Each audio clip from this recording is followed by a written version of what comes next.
கிறிஸ்துவின் கிறிஸ்தவம், இது வாழ்வின் வழி. Christianity of Christ.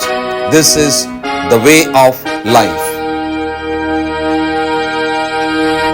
பரிசுத்த ஆண்டவர் இயேசுவின் நாமத்திலே உங்களுக்கு வாழ்த்துக்கள். தேவனுடைய கிருபையும் சமாதானமும் நம் அனைவரோடும் இருப்பதாக. நாளை தினத்திலே தமிழக தேர்தல், அதிலே நாம் தேர்ந்தெடுக்கும்படியான உரிமையை பெற்றிருக்கிறோம். உரிமை மட்டுமல்ல, அது ஒரு பொறுப்பும் கூட. It is a right and also a responsibility. இந்த தேர்ந்தெடுப்பிலே தேவன் எப்படி செயல்படுவார்? பழைய ஏற்பாட்டு காலத்தில் தேவன் ஆளுகை செய்கிறார், தமது மனுஷரை எழுப்புகிறார், நியாயாதிபதிகள் ஆளுகை செய்கிறார்கள், ஆசாரியர். ஆனால் ஜனங்களோ எல்லாரையும் போல தங்களுக்கென்று ஒரு ராஜா சிங்காசனத்தில் அமர்ந்து ஒரு அரண்மனை இப்படியெல்லாம் இருக்கணும் அப்படின்னு விரும்புறாங்க. அப்பொழுது தேவன் ஒரு வார்த்தை சொல்றாரு. ஒரு விருப்பம் தான் இது. ஆக்சுவலா அவங்க கேட்கிறாங்க, இந்த மாதிரி எங்களுக்கு ஒரு ராஜா வேணும், எல்லா நாட்டுக்கும் ராஜா இருக்கிற மாதிரி எங்களுக்கு ஒரு ராஜா வேணும்னு கேட்கிறாங்க. அப்பொழுது தேவன் அதை எப்படி கவனித்தார்? தேவனால் அந்த விஷயம் என்னவாக சொல்லப்பட்டதுன்ற விஷயத்துல அவர்கள் என்னை தள்ளினார்கள் என்று சொன்னார். சாமுவேல் ரொம்ப வருத்தப்படுறார். சாமுவேலை தள்ளிட்டாங்கன்னு அவர் நினைக்கிறார். ஆனா தேவன் சொல்றாரு, உன்னை அல்ல, என்னை தள்ளினார்கள். அடுத்தது நீங்க அந்த ஆட்சி, அதிகாரம், அரசர்கள் எல்லாத்தையும் நீங்க வரிசையா பாத்தீங்கன்னா, தம் ஜனத்தை திருத்துவதற்கு, அவர்களை ஒடுக்குவதற்கு தேவன் ஆட்சியாளர்கள் தான் தேர்ந்தெடுப்பார். அந்த ஆட்சியாளர்களுக்கு கீழே அந்த ஜனங்களை ஒன்று ஒடுக்குவார், சீர்திருத்துவார். இதுதான் பழைய ஏற்பாட்டு காலத்தில் நம்ம பார்க்கலாம். கூடுமானால் அந்நிய தேசத்திலே அவர்களை பிடித்து கொண்டு போக வைத்து கூட அவர்களை திருத்துவார். அப்படியானால் ஒரு ஜனம், ஒரு சமுதாயம் எதை விரும்புகிறது என்பதும் ஆட்சியாளர் யார் வரணும் என்றதை தீர்மானிக்கிறது. தேவன் தான் ஒருவரை அங்கே ஆட்சியிலே அமர வைக்கிறார். அவருடைய சுப்ரீம் அத்தாரிட்டி தான், அவருடைய டிசிஷன் தான். ஆனால் ஒரு சமூகம் என்ன எதிர்பார்க்கிறது, அது என்ன விரும்புகிறது என்று வரும்போது தேவன் அதை விட்டு விடுகிறார். தேவனுடைய பிள்ளைகளாகிய நாம் நமக்கென்று இந்த நாட்டின் குடிமக்களாக இருந்து சட்டத்தின் கீழே வாழ்ந்தாலும், இப்பொழுது நாம் இவ்விதமான ஒரு தேர்தலிலே ஒருவரை தேர்ந்தெடுக்கும்படியான ஒரு வாய்ப்பு நமக்கு இருக்கிறது. இது எப்படி செய்யலாம்? இது எப்படி செய்வது? எதை வைத்து நாம் செய்கிறோம்? பரவலாக நான் அறிந்தது, ஒரு மாற்றம் தேவைப்படுகிறது. வழக்கமானவர்களே கொள்ளையடித்துக் கொண்டிருக்கிறார்கள், அதனாலே ஒரு மாற்றம் தேவைப்படுகிறது. ரொம்ப நியாயமான ஒரு விஷயம்தான். ஒபாமா அவர்கள் அதிபரான சமயத்துல அவர் பயன்படுத்தின சொல், அமெரிக்கா முழுவதும் பரவின ஒரு சொல், சேஞ்ச். மாற்றம் அப்படின்ற ஒரு விஷயம்தான் ஒரு பெரிய அதிர்வலையை உண்டாக்கியது. நாம் மாற்றத்தை எதிர்பார்க்கலாம், மிக சரி, ரொம்ப சரி. ஆனால் அதற்கு பின்னாலே நம்முடைய தேர்ந்தெடுப்பு இப்ப என்ன போச்சுன்னா, வேற வழி இல்லை. மாற்றம்னு நீங்க எதிர்பார்க்கும் போது, நாம் எதிர்பார்க்கும் போது, அந்த இடத்துல வந்திருக்கிற ஒரு நபர் பார்த்தா நமக்கு வேற வழியே இல்லாத ஒரு நபர். நீங்கள் ஜெபத்தோட இந்த விஷயத்துல கவனத்தோட தேவ நீதியின்படியாக செய்ய வேண்டும். ஒரு சபை இந்த விஷயத்துல உங்களுக்கு என்ன ஆலோசனை சொல்லணும்? இதை செய்யுங்கள், அதை செய்யுங்கள் என்று நாம் சொல்லவே முடியாது. ஏன்னா அது உங்களுடைய உரிமை. ஆவிக்குரிய விஷயத்துக்கே உங்க உரிமை தானே. சரீர விஷயத்துல எப்படி கட்டளை போட முடியும்? சரீர விஷயத்திலே கூட அது உங்கள் உரிமை தான். ஆனால் ஒரு வசன பகுதியை மாத்திரம் உங்களுக்கு காண்பிக்கிறேன். நமக்கு சொல்லிக் கொடுக்கப்பட்ட ஒன்றுதான். தீமோத்தேயுவுக்கு அப்போஸ்தலனாகிய பவுல் எழுதும் பொழுது ஜெபம் பண்ணுங்கன்னு சொல்றாரு. 1 தீமோத்தேயு 2ஆம் அதிகாரம் 1-2. நான் பிரதானமாய் சொல்லுகிற புத்தி என்னவெனில், எல்லா மனுஷருக்காகவும் விண்ணப்பங்களையும் ஜெபங்களையும் வேண்டுதல்களையும் ஸ்தோத்திரங்களையும் பண்ண வேண்டும்.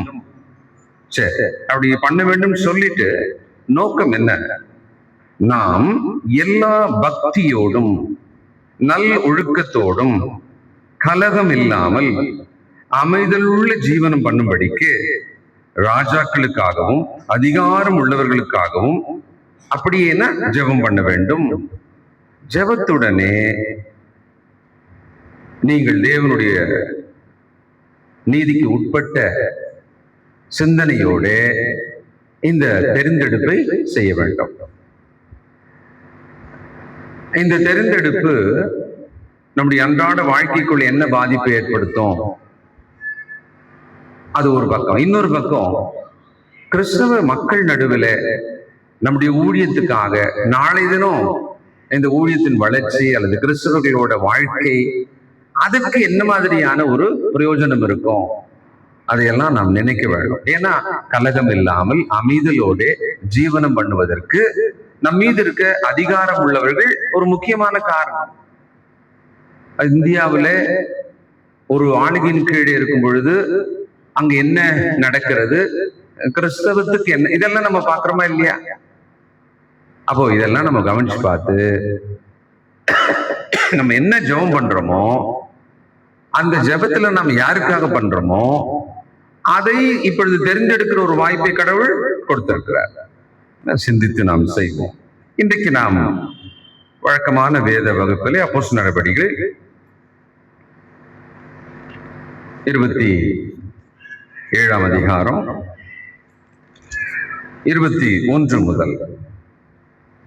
அநேக நாள் அவர்கள் போஜனம் பண்ணாமல் இருந்தபோது பவுல் அவர்கள் நடுவிலே நின்று, மனுஷரே, இந்த வருத்தமும் சேதமும் வராதபடிக்கு என் சொல்லை கேட்டு கிரேத்தா தீவை விட்டு புறப்படாமல் இருந்திருக்க வேண்டியதா இருந்தது. ஆகிலும் திடமனதா இருங்கள் என்று இப்பொழுது உங்களுக்கு தைரியம் சொல்லுகிறேன். ஒருவர் நம் பேச்ச கேட்கல, அவங்க அதனாலே நஷ்டப்பட்டு விட்டார்கள் அல்லது ஒரு நெருக்கடிக்குள்ள போயிட்டாங்க. இப்போ நமக்கு ஒரு வாய்ப்பு அவர்களை சந்திக்க. நல்லா தெரியுது நம்ம பேச்ச அவங்க கேட்கல. நம்ம ரொம்ப நல்லது சொன்னோம், ஆனா அவங்க கேட்கல. நம்ம சொன்ன மாதிரியே அவங்களுக்கு ஒரு சிக்கல் வந்துடுச்சு. அவங்கள நம்ம எப்படி அணுகலாம், அவங்க கிட்ட நம்ம எப்படி நடக்கணும், அதை நம்ம இங்க கத்துக்கலாம். நம்ம பொதுவே அப்படி நடப்போம். சொன்னல, கேட்கல, படு, அவசப்படு. இதுக்காக தானே நான் அப்பவே சொன்னேன். நம்ம அந்த சந்தர்ப்பத்தை எப்படி பயன்படுத்திக்குவோம்னா, அவர்களை ஏளனம் செய்ய, அவர்களை குத்தி காட்ட, அவர்களை வெட்கப்படுத்த, நாம் எவ்வளவு தூரம் மிக சரியாக சொன்னோம் என்று நம்மை உயர்த்தி அவர்களை தாழ்த்தும் வாய்ப்பாக நாம் அதை பயன்படுத்திக் கொள்வோம். ஆனா இங்க தேவனுடைய மனுஷன், நான் முன்பு சொன்னதை நீங்கள் கேட்டு அந்த தீவை விட்டு புறப்படாமல் இருக்க வேண்டி இருந்தது, ஆனால் புறப்பட்டோம். இப்ப என்ன சொல்றாரு? ஆகிலும் திடமனதா இருங்கள் என்று உங்களுக்கு தைரியம் சொல்லுகிறேன். நாம சொல்லி கேட்காத பிறகு ஒரு சிக்கல்ல மாட்டிவிட்ட ஒருவரை நம்ம என்ன பண்ணணும்? தைரியம் சொல்லி அவர்களை பலப்படுத்தி அவர்களை நிமிர்ந்து எழுந்து நிற்க வைக்க வேண்டும். இதுதான் ஒரு நியாயமான நீதியான விஷயம். நம்ம எப்படி பண்ணியிருக்கோம் அல்லது இனி நாம் எப்படி நடக்கணும்ன்றத இங்க ஒரு பாடமாக கற்றுக்கொள்ளலாம்.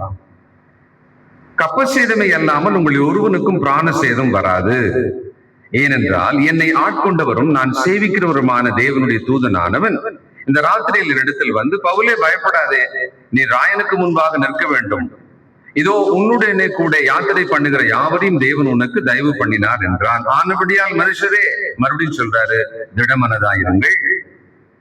எனக்கு சொல்லப்பட்ட பிரகாரமாகவே நடக்கும் என்று தேவனிடத்தில் நம்பிக்கையா இருக்கிறேன். ஆயினும் நாம் ஒரு தீவிலே விழ வேண்டியதாயிருக்கும் என்றான். நாம் நம்முடைய வார்த்தையை கேட்டு அல்லது புத்தீனமான ஒரு முடிவை எடுத்து ஒரு வேதனைக்குள் இருக்கும் பொழுது அவர்களை தைரியப்படுத்த வேண்டும், அவர்களுக்கு நம்பிக்கை ஊட்ட வேண்டும்.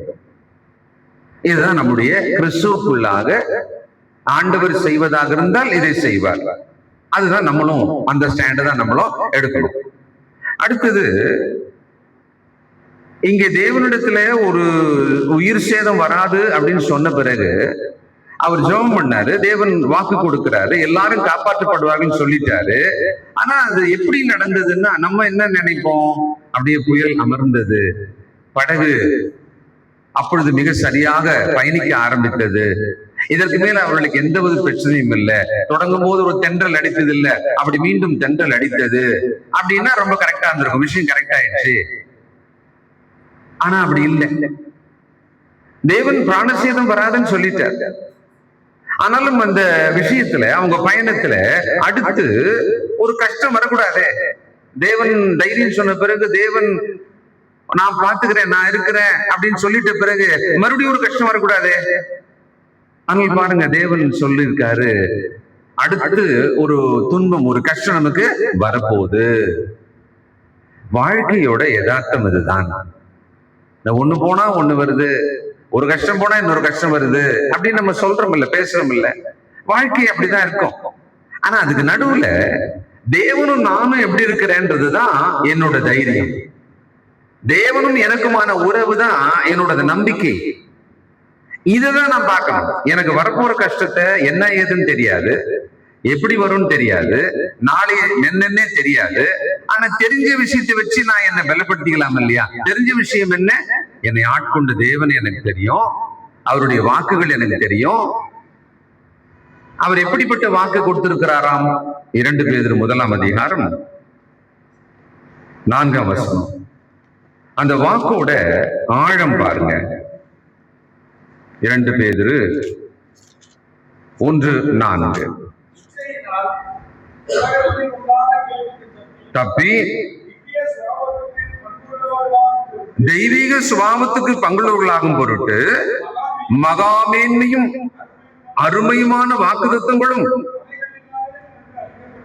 மகாமேன்மையும் அருமையுமான வாக்குத்தத்தங்கள், மகாமேன்மையும் அருமையுமான வாக்குத்தத்தங்கள், so great and wonderful promises. இங்க என்ன நடந்தது? ஐயோ, நம்ம கூட பிரச்சனையில இருக்கிறோம், என்னன்னே புரிய மாட்டேங்குது, விடிந்தா என்னன்னு பயமா இருக்கு. சில நேரம் அவளுக்கு விடிஞ்சா போதும்னு இருக்கும், சிலருக்கு விடியவே வேண்டாம்னு இருக்கும். நம்முடைய துன்பங்கள் நம்மளை இந்த மாதிரி எல்லாம் அழுத்தது இல்லையா? அப்ப ஏதாவது ஒரு நல்ல வார்த்தை வந்தா, ஐசியூல இருக்கிற ஒருவரை பற்றி வெளியில இருக்கிறவர்களுக்கு என்ன எதிர்பார்ப்பு இருக்கும்? ஒரு நல்ல வார்த்தை. இப்ப நல்லா இருக்காங்க, நாளைக்கு காலையில டிஸ்சார்ஜ் பண்ணிடலாம், இதுக்கு மேல நீங்க பயப்படாதீங்க, அப்படித்தானே எதிர்பார்ப்பாங்க. இப்போ பிரச்சனைக்குள்ளே அல்லது ஒரு பெரிய அழுத்தத்துக்குள்ளே இருக்கிற நமக்கு இந்த மாதிரி பவுலே திடன்கொள்னு ஒரு தேவதூதன் வந்து சொன்னார் இல்ல, அந்த மாதிரி நமக்கு ஏதாவது இமீடியட்டா வந்து சொல்லிட்டு போனா நல்லா இருக்காதா? அப்படி இல்லை. அதுக்கு பதிலா ஒரு ஸ்டாம்ப் பேப்பர்ல எழுதி சைன் பண்ண மாதிரி வேத புத்தகத்துக்குள்ளே, மாறாத வேத புத்தகத்துக்குள்ளே நமக்கான மகாமேன்மையான வாக்குத்தத்தங்கள் கொடுக்கப்பட்டிருக்கிறது. ஒரே ஒரு விஷயம் என்னன்னா, நாம் அதை கிளைம் பண்ணி, நாம் அதை பற்றி கொண்டு, நாம் அதை விசுவாசித்தால் அது அவர்களுக்கு பலிக்கும். இந்த விஷயத்தை ஆண்டவர் பல முறை தன்னுடைய ஊழிய காலத்துல சொல்லி இருக்கிறார். எப்படி சொல்லி இருக்கிறார் தெரியுங்களா? உன் விசுவாசத்தின்படி உனக்கு ஆக கடவுது. அவர் தான் நேரா இருக்கிறார், அவர் வல்லமையில தான் அவங்க சுகமாகறாங்க. ஆனா அவர் அவங்களுக்கு என்னதான் சொல்லி முடிப்பார் எப்பொழுதுமே? உன் விசுவாசத்தின்படி நீ சுகம் பெற்றுக் கொண்டாய், உன் விசுவாசத்தின்படி உனக்கு ஆக கடவுது. அதே பிரின்சிபல் தான் இன்னைக்கும் கூட நமக்காக மகாமேன்மையும் அருமையான வாக்குத்தத்தங்கள் கொடுக்கப்பட்டிருக்கிறது. உங்களுக்கு என்ன பிரச்சனை? உங்களுக்கு எந்த தீர்வு தேவை? நீங்கள் எதிலே தேவனை நோக்கி ஒரு பதிலை எதிர்பார்க்கிறீர்கள்? அதற்கு மகாமேன்மையும் அருமையுமான வாக்குத்தத்தங்கள் இம்மைக்கு, இந்த உலகத்தில் வாழ்வதற்கும் மறு உலக நித்திய வாழ்க்கைக்கும் நமக்கு தாராளமாக கொடுக்கப்பட்டிருக்கிறது. அதனாலதான் வேதத்தை தேடி வாசிங்க, பைபிளை படிச்சுக்கிட்டே இருங்க, வேதத்தை வாசிங்க. வேதத்தை வாசிக்க அதை விட்டு விலகுகிற ஒரு கிறிஸ்தவன் உலக உபாயங்களின் மேலே தன்னுடைய மனதை வைப்பான். தன்னுடைய பிரச்சனைக்கு உலகத்தின் உபாயங்கள் மேலே தன்னுடைய கவனத்தை செலுத்துவான். He will not direct it out towards God, rather to the world. தேவன் பக்கமாக தன்னுடைய பிரச்சனைக்கு நடுவுல இருதயத்தை திருப்பத்துக்கு பதிலாக உலகத்தின் பக்கமாக திருப்புவது. ஏன்னா அதுக்குதான் உலகத்துல சுத்தி எல்லாருமே இருக்காங்க. எல்லாருடைய சஜஷன் அப்படிதான் இருக்கும், எல்லாருடைய பேச்சு அப்படிதான் இருக்கும். ஆனால் தேவனுடைய மனுஷனாகிய நாம் தேவனுடைய சமூகத்துல கற்றுக்கொள்ளுகிறது என்னன்னா, நம்முடைய எந்த ஒரு விஷயத்துக்கும் தேவனை நோக்கி, யோசபாத் கர்த்தரை நோக்கி தன் இருதயத்தை நேராக்கினான், ஜனங்களை எல்லாம் நேர்படுத்தினான். 2 வாரத்துக்கு முன்னால் படிச்சோம். அவனோட ஜெபத்தை செய்தான். இன்றைக்கு உங்கள் வாழ்க்கையில உங்கள் பிரச்சனைக்கு இந்த விஷயத்துல எப்படி ஒரு தீர்வு கிடைக்கும் என்று காத்திருக்கிற எந்த ஒரு விஷயத்துக்கும் நீங்கள் கர்த்தரை நோக்கி கேளுங்கள். அதற்கான ஒரு வாக்கை கண்டுபிடியுங்கள். அந்த வாக்கை சொல்லி இதை நினைவு கூர்ந்து என் வாழ்வில் இதை நிறைவேற்றுங்கள் என்று கேளுங்கள். அன்று அவர்களுக்கு இந்த மாதிரியான ஒரு முழு கம்பைல்டு பைபிள் கிடையாது. கர்த்தர் அவர்களோடு இப்படி பேசினார். பிறகு எழுதப்பட்டு நம்ம கையில வானமூவி ஒழிஞ்சால் இதுல இருக்கிற கமா புள்ளி கூட ஒழியாது, இவைகள் நிறைவேறும் சொல்லி நம்ம கிட்ட கொடுத்தாச்சு. அந்த டாக்குமெண்ட் நம்ம கையில இருக்கு, அந்த பத்திரம் நம்ம கையில இருக்கு. இதை யார் நம்புகிறார்களோ, இதில் உள்ளதை யார் விசுவாசிக்கிறார்களோ அது அவர்களுக்கு பலிக்கும். அவங்கள விட நமக்கு தான் இத்தனை வெரைட்டி ஆஃப் ப்ராமிசஸ் இருக்கு. அவங்களுக்கு அந்த டைமுக்கு சொல்லப்பட்ட ஒண்ணுதான். நமக்கு வாழ்க்கையின் எல்லா விஷயங்களுக்குமான ப்ராமிசஸ் கடவுள் நம்ம கொடுத்திருக்கிறார். நம் திடமனதாக நம்பிக்கையாக இருக்க வேண்டும். அப்போஸ்தலனாகிய பவுல் அந்த சூழ்நிலையில எப்படி அவருக்கான பதில் கிடைச்சது? அவர் ஜெபம் பண்ணார். அவர் அந்த டைம்ல அவர் ஜெபம் பண்ணார். அப்பொழுது தேவ தூதன் மூலமாக அவருக்கு அந்த பதில் சொல்லப்பட்டது. நாம் ஒருவருக்காக ஒருவர் ஜெபிக்க வேணும். யாக்கோபு 5:16 நீங்கள் சுகமாகும் படிக்கு அறிக்கையிட்டு ஒருவருக்காக ஒருவர் ஜெபம் பண்ணுங்கள். ஒருவருக்காக ஒருவர் என்ன செய்யலாம்? இது ரொம்ப முக்கியமான விஷயம். ஒருத்தர்கிட்ட தினமும் போய் பார்க்கறது, அவரை பேசுறது, அவர் கூடவே போறது, அவருக்கு உதவியா இருக்கிறது, அவரோடவே எப்பவுமே இருக்கிறது அப்படின்ற ஒரு விஷயம் நமக்கு புரியுது. ரொம்ப நல்லா இருக்கும். அவங்க ரொம்ப கஷ்டத்துல இருக்காங்க, ஒரு துக்க வீட்டுன்னு சொன்னா அவங்க வீட்டிலேயே இருக்கும், பல மணி நேரம் இருக்கும், அவங்களை தேர்ச்சுக்கிறோம். அவ்வப்பொழுது அவங்களுக்கு ஏதாவது ஆகாரம் கொடுத்து பலப்படுத்துவதற்காக 1-2 நாள் இருக்கும். சொந்தக்காரங்க ஒரு 10 நாள் இருப்பாங்க. அது அவங்களோட இருந்து அவங்களை கம்ஃபர்ட் பண்றதுன்றது நல்லா தெரியுது இல்ல. அதுக்கப்புறமா நம்ம சகஜமா நம்ம வாழ்க்கையை வாழ போயிடுவோம் இல்ல. அதுக்கப்புறமா என்ன பண்ணலாம்? அவங்களுக்காக ஊக்கமாக ஜெபம் செய்யுங்கள். நினைக்கும் பொழுதெல்லாம் அவர்களுக்காக ஜெபம் செய்யுங்கள். You connect them to God through you. உங்கள் மூலமாக அவர்களை தேவனோடு தொடர்பில் வைங்க. எத்தனை பேர் பண்ணாலும் அப்படி பண்ணலாம். நம்ம இங்க இருக்கிற எல்லாரையும் நினைச்சு நான் ஜெபம் பண்ணிட்டே இருக்கலாம். ஒவ்வொருத்தருக்காக நான் ஜெபம் பண்ணிட்டே இருக்கலாம். ஒருவருக்காக ஒருவர் விண்ணப்பங்களை ஏறிடுங்கள்ன்றார். இது ஒரு ஸ்கீம். இது அரசாங்கம் விதவைகளுக்கு ஒரு ஸ்கீம், முதியோருக்கு, இளைஞர்களுக்கு, பள்ளி, கல்லூரி எப்படி ஸ்கீம் வைக்கிறாங்க பாத்தீங்களா? அதை நீங்க போயிட்டு அவைல் பண்ணலாம். அந்த மாதிரி ஒருவருக்காக ஒருவர் ஊக்கமாக நீங்க ஜெபம் பண்ணுங்கள்.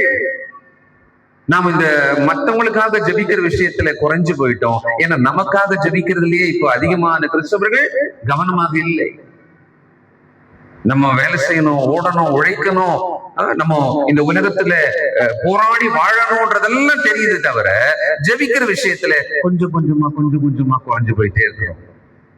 அந்த சூழ்நிலையில எல்லாரும் கலங்கி உயிரை அப்படியே கையில பிடிக்கிற மாதிரி இருந்த அந்த சமயத்துல ஒரு தேவனுடைய மனுஷன் அவன் தேவ சமூகத்துல ஜெபித்தான். அவனுக்கு பதில் கொடுக்கப்பட்டது. யாராவது உங்க வீட்டுக்குள்ளே ஒருவர் ஊக்கமாக ஜெபிக்கிறவராக முதல்ல மாறுங்க.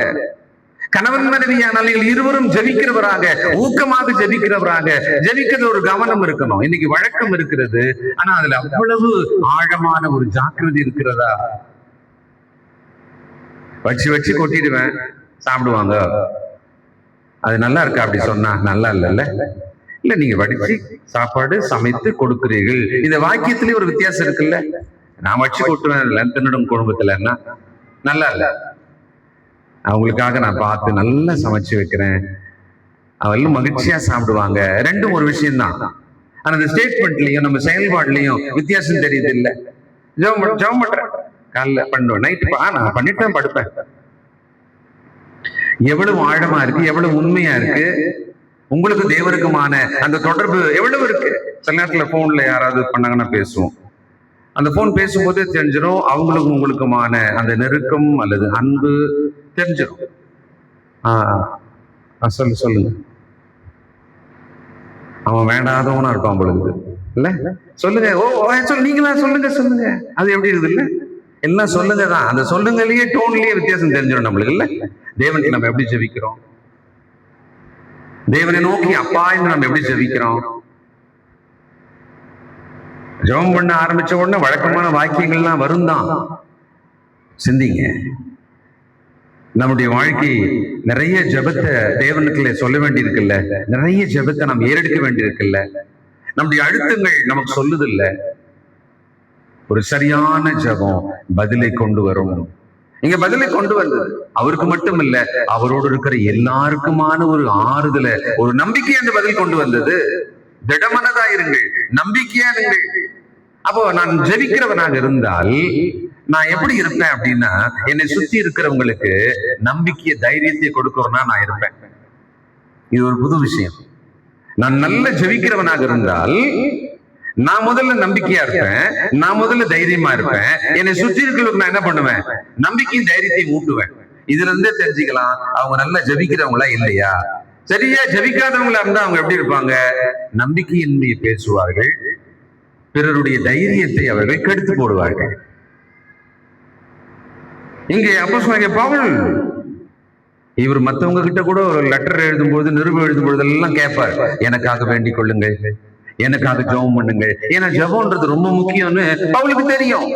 ஜெபிக்கிற விஷயத்துல நாம் நம்ம ரெஃப்ரெஷ் பண்ண வேண்டி இருக்கு. சங்கீதம் 27:14, சங்கீதம் 27:14. கர்த்தருக்கு காத்திரு, அவரும் இருதயத்தை சிறப்படுத்துவார். இந்த கர்த்தருக்கு காத்திரு என்பது வெறுமனே வானத்தை நோக்கி பார்த்து கொண்டு இருப்பதா, மனதுல கர்த்தருக்கு காத்திருக்கிறேன்னு நினைச்சிட்டு இருக்கிறதா? நான் நம்புறேன். ஜெபம் பண்ணி கொண்டிருங்கள், அவருக்கு தெரிவித்து விட்டு அதை நோக்கி இருங்கள். தொடர்ந்து இடைவிடாமல் ஜெபம் பண்ணி கொண்டே இருங்கள்.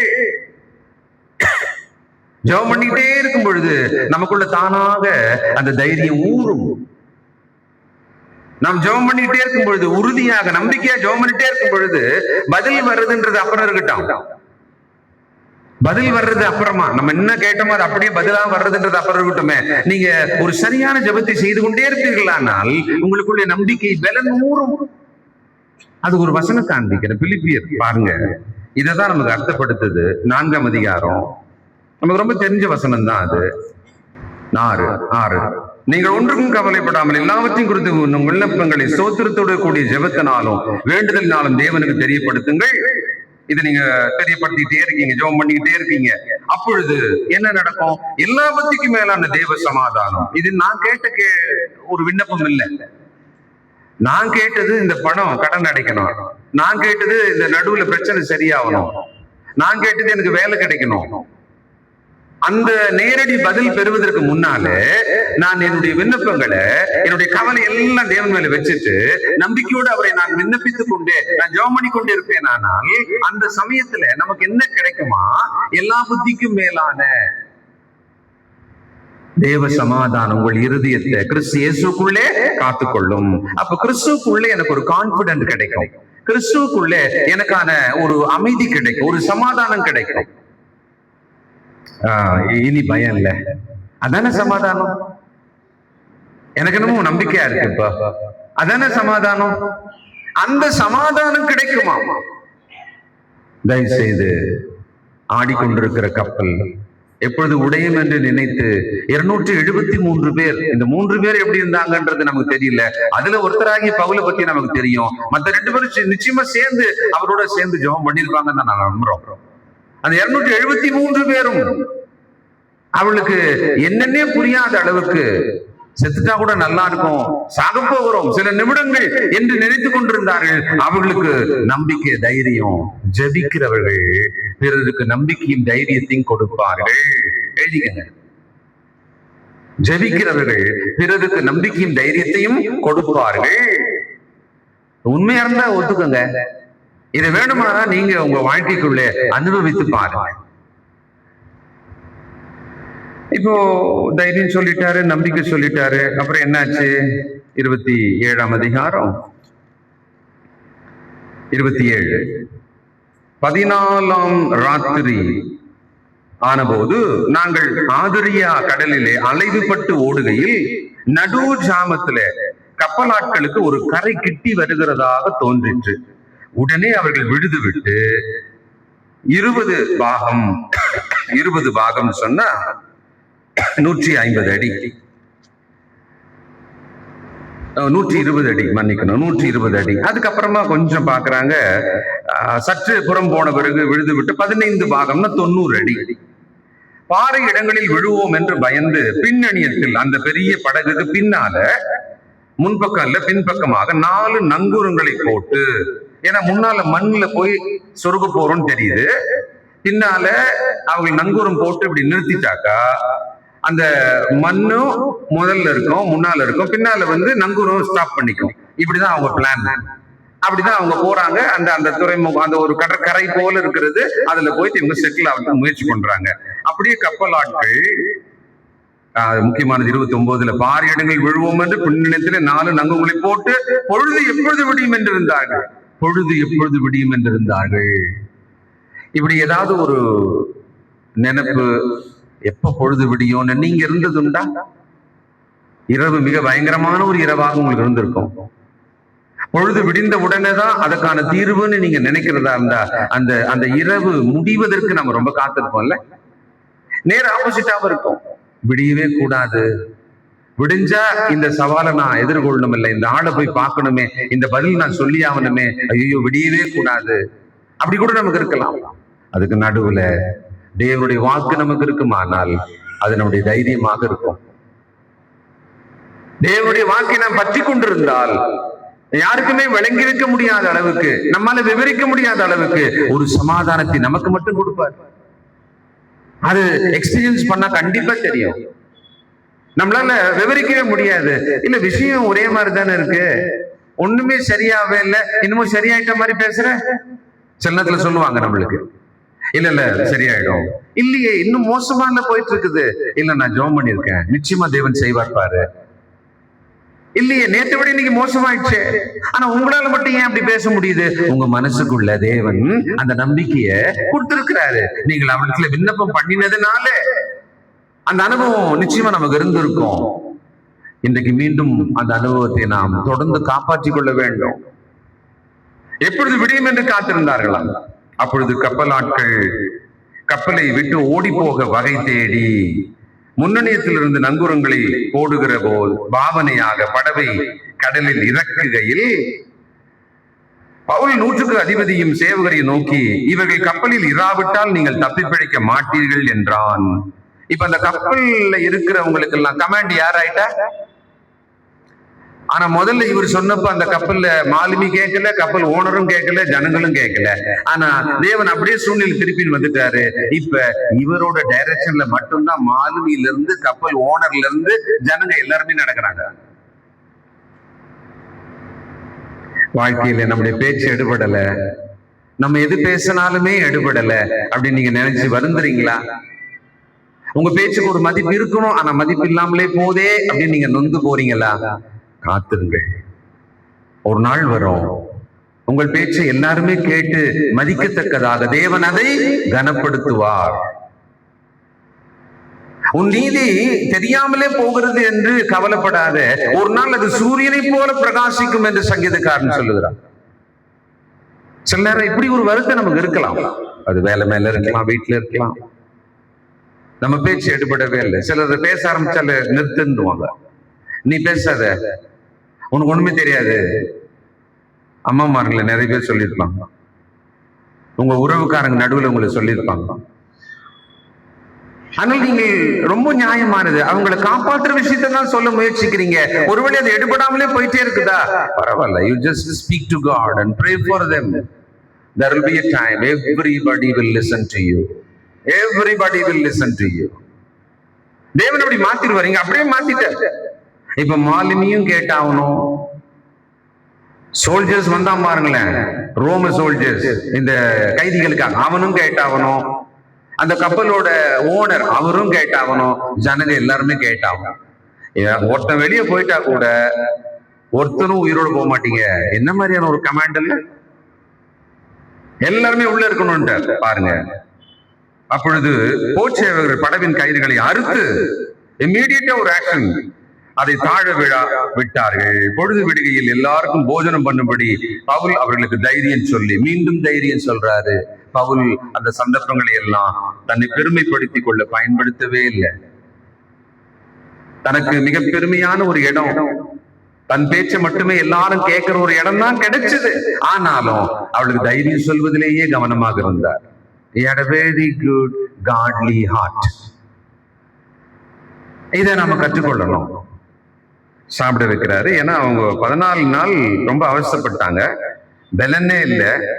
14 நாளை ஒன்றும் சாப்பிடாமல், தெளிவா இருக்குல்ல, 14 நாளை ஒன்றும் சாப்பிடாமல், அவ்வளவு அலைவாயிர அந்த படகுல சாப்பிட்டாலே வாங்கி வந்துடும். இவனுக்கு மரண பயம் வேற. அந்த அளவுக்கு அவர்கள் மிகவும் வேதனைப்பட்டு கொண்டிருந்தாங்க. இப்போ அவங்களை சாப்பிட வச்சாச்சு. ஆகையால் போஜனம் பண்ணும்படி உங்களை வேண்டிக் கொள்கிறேன், நீங்கள் தப்பி பிழைப்பதற்கு அது உதவியாய் இருக்கும், உங்கள் தலையில் உள்ள ஒரு மயிரும் விழாது என்றான். நீங்கள் முழுவதும் இழந்து விடுவதை போல நினைக்கிறீங்களா? I am lost. நான் முழுவதும் இழந்ததை போல இருக்குது என்னுடைய வாழ்க்கையில அப்படின்னு நினைக்கிறீங்களா? அல்லது நான் முழுவதும் இழந்தவளாக மாறிடுவேனோ அப்படின்னு நினைக்கிறீங்களா? உங்களுக்கு தான் இந்த வார்த்தை, ஒரு மயிரும் கீழே விழாது. இது அப்படியே ஆண்டவர் சொன்னது கொஞ்சம் நினைச்சு பார்க்கலாம். அவர் சொல்றாரு, உங்கள தலைமயிர்கள் எல்லாம் எண்ணப்பட்டிருக்கிறது. காசுக்கு 2 குருவி கொடுக்குறாங்கல்ல, அது பறக்கும் போது ஒண்ணு கீழே விழணும்னா கூட, சாகணும்னா கூட தேவ சித்தம் இல்லாமல் அது விழவே விழாதுன்றாரு. இல்ல, தேவன் நம்ம மேல ரொம்ப கவனமா இருக்கிறார்.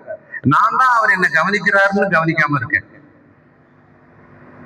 அம்மா அப்பா நம்மளை வாட்ச் பண்ணிக்கிட்டே இருப்பாங்க, ஆனா பிள்ளைகளுக்கு அவங்கள வாட்ச் பண்றது தெரியாது. எந்த அளவுக்கு அவங்க வாட்ச் பண்ணாங்கன்னு தெரியாது. அவங்க கண்கள்ல கவனிப்பாங்க, அவங்களுடைய ஒரு சொல்ல கவனிப்பாங்க. அதோட 1,00,000 மடங்கு தேவன் நம்மை கவனிக்கிறார். இரவிலே நீங்கள் யார் என்று தேவன் கவனிக்கிறார். இருட்டிலே நீங்கள் யார் என்று தேவன் கவனிக்கிறார். தனிமையில் நீங்கள் யார் என்று தேவன் கவனிக்கிறார். அதே போல துன்பத்தில் நாம் எப்படிப்பட்டவர்கள் என்று தேவன் கவனிக்கிறார். நான் வெட்கப்படும் பொழுது தேவன் கவனிக்கிறார். நான் முற்றிலும் இழந்தவன் என்று நினைத்து பயப்படும் பொழுது, கலங்கும் பொழுது தேவன் என்னை நினைக்கிறார். அப்பொழுதெல்லாம் அவருடைய வாக்கு எனக்கு இருக்கிறது. உங்கள் தலையில் இருந்து ஒரு மயிரும் விழாது என்றான். இப்படி சொல்லி அப்பத்தை எடுத்து எல்லாருக்கும் முன்பாகவும் தேவனை ஸ்தோத்திரித்து அதை பிட்டு புசிக்க தொடங்கினான். அவர்கள் சாப்பிடுவதற்கு ஒரு இனிஷியேஷன் இந்த தேவனுடைய மனுஷன் பண்ண வேண்டியிருக்கு. அவர்கள் தைரியப்படுத்த இந்த தேவ மனுஷன் அங்கே நின்று கொண்டிருந்தாங்க. அவர்களுக்கு தேவ வாக்கை வாங்கி சொல்ல இந்த தேவனுடைய மனுஷன் நின்று கொண்டிருந்தாங்க. குடும்பத்துக்குள்ள ஒரு குடும்ப தலைவன் இப்படி இருக்கணும். ஒரு கிறிஸ்தவ குடும்பத்துக்குள்ள ஒரு குடும்ப தலைவன் இப்படி இருக்கணும். அதுக்கு எப்படி நம்ம மாறுறது, எப்படி நம்முடைய நடக்கிறது? தேவனுக்கு உங்களுக்குமான உறவுதான் இந்த இடத்தை உங்களுக்கு கொடுக்கும். How strong you are with God and your relationship with God will make and give this position. இன்னைக்கு நாம் அதில் கவனமா இருக்கிறோமா, அல்லது எல்லாரையும் போல இந்த உலகத்திலே நாம் ஓடிக்கொண்டிருக்கிறோமா? சோத்திரம் பண்ணி சாப்பிட கொடுத்தாராம். அப்புறம் அப்பொழுது எல்லாரும் திடமனப்பட்டு புசித்தார்கள். ஓரளவுக்கு அவங்களுக்கு தைரியம் வந்துச்சான். கப்பலில் 276 பேர் இருந்தோம். திருப்தியாக புசித்த பின்பு அவர்கள் கோதுமையை கடலிலே இருந்து கப்பலை லகுவாக்கினார்கள். என கரை தட்டிட்ட பிறகு பாரம் இருக்கக்கூடாது. அதுக்கப்புறமா அவங்க வேற ஒரு வழியை பார்த்துக்கலாம்னு சொல்லிட்டு அந்த பாரங்கள், குறிப்பாக கோதுமையை கூட கடல்ல தூக்கி போட்டாங்களாம். பொழுது விடிந்த பின்பு இந்த பூமி என்று அறியாதிருந்தார்கள். அப்பொழுது சமமான கரையுள்ள ஒரு துறைமுகம் அவர்களுக்கு தென்பட்டது. கூடுமானால் அதற்குள் கப்பலை ஓட்ட யோசனா இருந்து நங்குரங்களை அறுத்து கடலிலே விட்டுவிட்டு சுக்கான்களுடைய கட்டுகளை தளர விட்டு பெரும் காயை காற்று முகமாய் விரித்து கரைக்கு நேராய் ஓடி இருபுறமும் கடல் மோதிய ஒரு இடத்திலே கப்பலை தட்ட வைத்தார்கள். முன்னணியும் ஊன்றி அசையாமல் இருந்தது, பின்னணியும் அலைகளுடைய பலத்தினால் உடைந்து போயிற்று. முன்னால போய் சொருகி இருக்கு, பின்பக்கம் மிக வேகமாக அலை மோத மோத ஏற்கனவே தளவாடங்கள்லாம் கழட்டியாச்சு, படகு ரொம்ப வீக்காவே ஆயிடுச்சு ஆக்சுவலா. அப்போ வேகமான அலை அடிச்ச உடனே கப்பல் உடைந்தது. நூற்றுக்கு அதிபதி பவுலை காப்பாற்ற மனதாயிருந்து அவர்களுடைய யோசனையை தடுத்து, நீந்தத்தக்கவர்கள் முந்தி கடலில் விழுந்து கரையேறும், மற்றவர்கள் சிலர் படகுகளை மேலும் சிலர் கப்பல் துண்டுகள் மேலும் போய் கரையேறும் கட்டளையிட்டான். இவ்விதமா எல்லாரும் தப்பி கரை சேர்ந்தார்கள். நூற்றுக்கு அதிபதி பவுலை காப்பாற்ற மனதாயிருந்தான். இந்த நூற்றுக்கு அதிபதி ஆரம்பத்துல பவுலினால் சொல்லப்பட்டதை கேட்கல. 11ஆம் வசனம், நூற்றுக்கு அதிபதி பவுலினால் சொல்லப்பட்டவைகளை பார்க்கலும் மாலுமியும் கப்பல் எஜமானையும் அதிகமாய் நம்பினான். அதே நூற்றுக்கு அதிபதி இந்த பயணத்தின் முடிவில் அந்த பவுலை காப்பாற்ற மனதாயிருந்தான். தேவன் நம்மோடு இருக்கும் மனிதர்களை நமக்காக அவர்கள் இல்லாதிருக்கும் பொழுது கூட ஒரு நாள் அவர்களை நமக்காக மாற்றுவார். அது வாழ்க்கையில நிச்சயமா கர்த்தர் பேர்ல நீங்கள் கவனமாக பற்றுதலாக நம்பிக்கையாக இருப்பீர்கள், ஆனால் நடக்கும். அவர் நம்பல முதல்ல, இப்ப அவரை காப்பாற்றுறதுக்கு முதல் ஸ்டெப் எடுக்கிறார். பவுலை காப்பாற்றுவதற்கான ஒரு மனம், மற்றவங்க எல்லாம் நீந்தி போயிடுங்க, பவுலை சேஃப் கார்ட் பண்றதுக்கு பண்றாரு பாருங்களேன். நாம் உதாசீனம் பண்ணப்படுவோமானால் ஒரு நாள் வரும் நம்மை கனப்படுத்துவதற்கு. மொர்தெகாய் ஆமான் உதாசீனப்படுத்துவான், அவனை ரொம்ப சீப்பா கொண்டுடலான்னு நினைச்சான். அவனோட சேர்த்து மொத்த யூதர்களையுமே கொண்டுடலாம் பிளான் பண்ணிட்டான். ஆனால் அந்த ஆமான் மொர்தெகாயை தேவன் வணங்க வைத்தார். அப்ப நம்முடைய வாழ்க்கையில சில விஷயங்கள் ரொம்ப ரொம்ப நெருக்கமாக, ரொம்ப அருகில நெருங்கிய விஷயங்கள்ல நமக்கு இந்த மாதிரியான உணர்வு போராட்டங்கள் இருக்கலாம். மீண்டும் இந்த பயணத்தை படிங்க.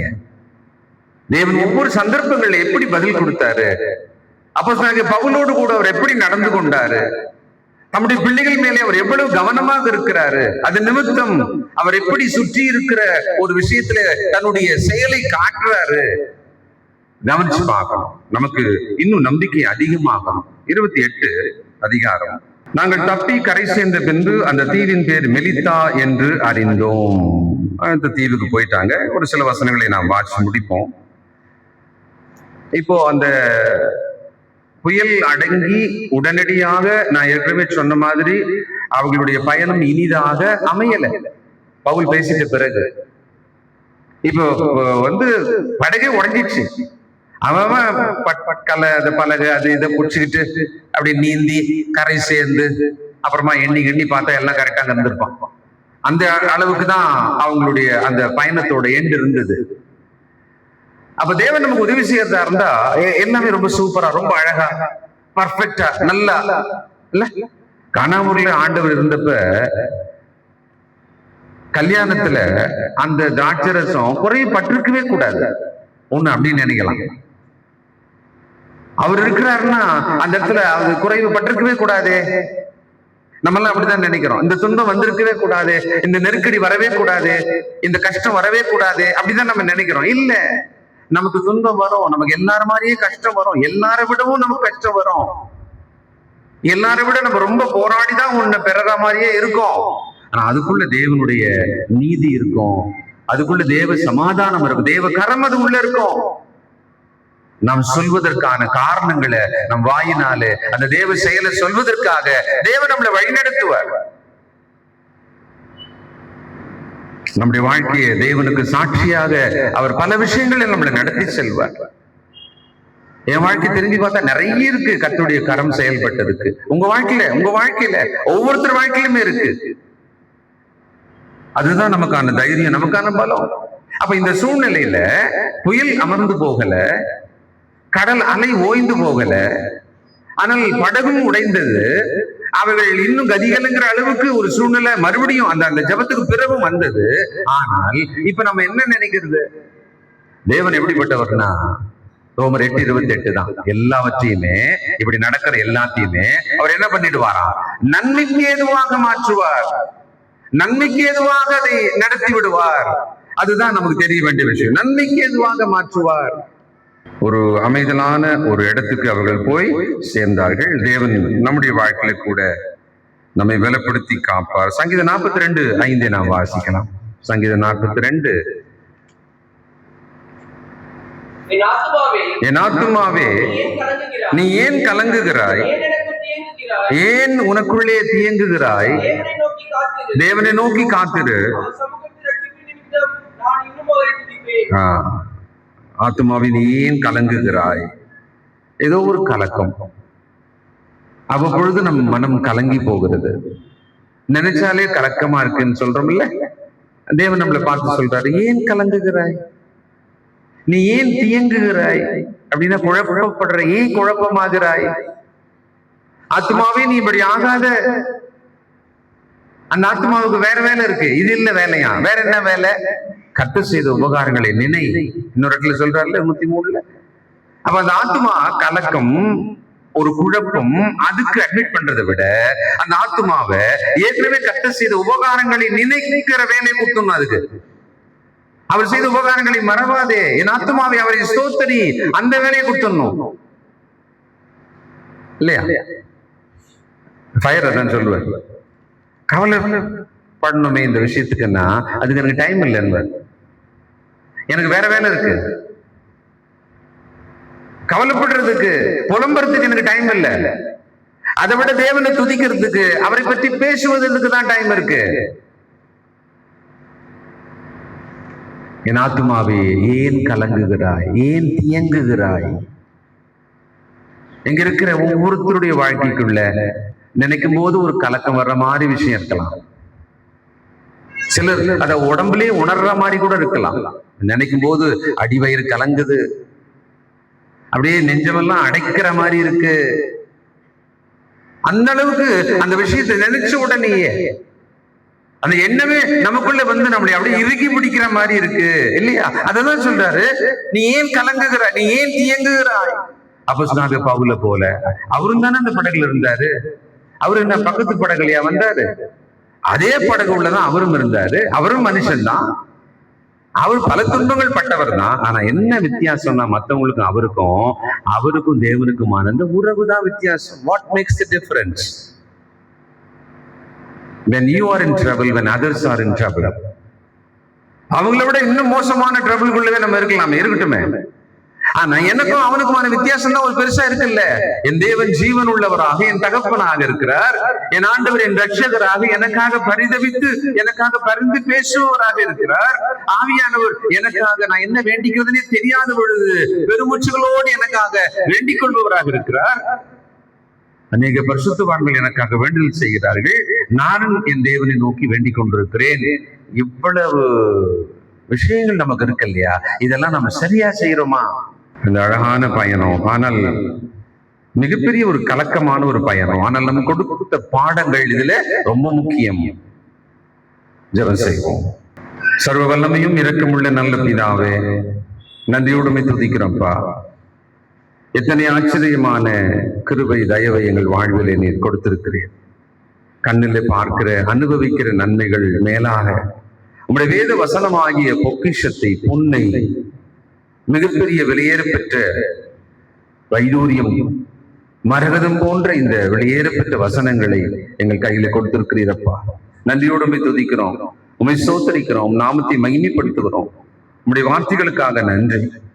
மகா மேன்மையும் அருமையமான வாக்குத்தத்தங்கள் எங்களுக்கு கொடுக்கப்பட்டிருக்கிறதே, உமக்கு ஸ்தோத்திரம். இது எங்கள் மேல் கிருபையாரும், எங்களை சுத்திகரியும், எங்களை ஆண்டு கொள்ளும். உமக்கு நேராக எங்கள் இருதயத்தை திருப்புகிறோம். கலக்கங்களுக்கு நடுவில் கவலையை விட்டு விட்டு உம்மிடத்திலே தெரிவித்து சமாதானம் பெற எங்களை வழி நடத்தும். இந்த மாலை பொழுதில் இங்கு வந்திருக்கிற உடைய பிள்ளைகள் நடுவில், இந்த வார்த்தையை கேட்டுக்கொண்டிருக்கிற உடைய பிள்ளைகள் நடுவில் ஆத்மா கலங்குவது ஏன்? ஏன் தியங்குகிறாய்? கர்த்தரில் நம்பிக்கையாரு, அவருக்கு காத்திரு என்று அவர்கள் இப்பொழுது கேட்டதை படித்துக் கொள்ள, பற்றிக் கொள்ள, விசுவாசிக்க அதனால் ஒரு புது பலன் அடைய, திடமனம் பெற்றுக்கொள்ள, நம்பிக்கை பெற்றுக்கொள்ள ஆசீர்வதியும் தகப்பனே. உண்மை கனப்படுத்துகிறோம், மைமைப்படுத்துகிறோம். நாளை தினத்திலே நாங்கள் ஒவ்வொருவரும் உமது பிள்ளைகளாக, ஆனால் ராஜ்யத்தின் மக்களாக சரியான எங்களுடைய ஓட்டு உரிமையை செலுத்த எங்களை வழி நடத்தும். நல்ல ஒரு ஆட்சி, கிறிஸ்தவத்துக்கும் இந்த கிறிஸ்தவ வாழ்க்கைக்கும் கலகமும் பிரச்சனையும் இல்லாதபடிக்கு நாங்கள் வாழ நீர் ஒரு ஆட்சியை, ஒரு ஆளுகையை கொடுக்க வேண்டும் என்று செபிக்கிறோம். இயேசு கிறிஸ்துவின் நல்ல நாமத்தில் செபிக்கிறோம் பிதாவே. God bless you.